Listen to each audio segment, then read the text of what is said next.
point of my story is that this particular facility was costing about $1,000 a day for her to stay there. So just some, and that 30 was grand a month, and that was 360 a year.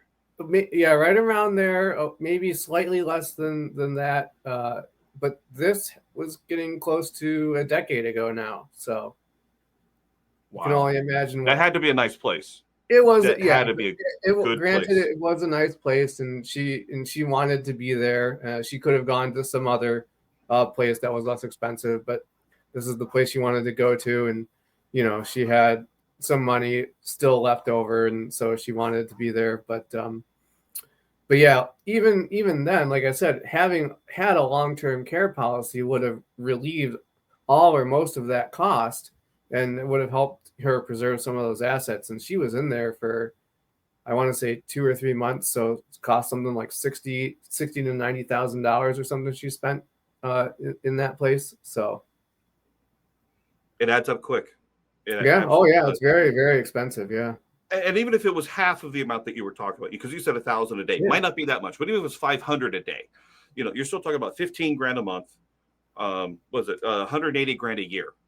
It's still a hefty sum out of most people's total nest egg. We're looking at it because how are we going to pay for it? We're usually looking at a reverse mortgage, because at least now we have reverse mortgages that can help with that. You're looking at retirement savings. You're looking at maybe even family pitching in, whatever it's going to be. Now, in transitioning, one of the things, we talked about spending down assets. So there is something called a partnership policy. And I think every state has their own version of a partnership policy. California, I think, was the first to pioneer this. Now, here's the problem. As of right now, none of these companies are presently selling and or offering partnership long-term care insurance coverage. So all these companies down here, they all were offering it. They're not doing it anymore. And why is that? Well, if they can't make any money, they're not going to stay in that market. They're not going to keep offering those policies.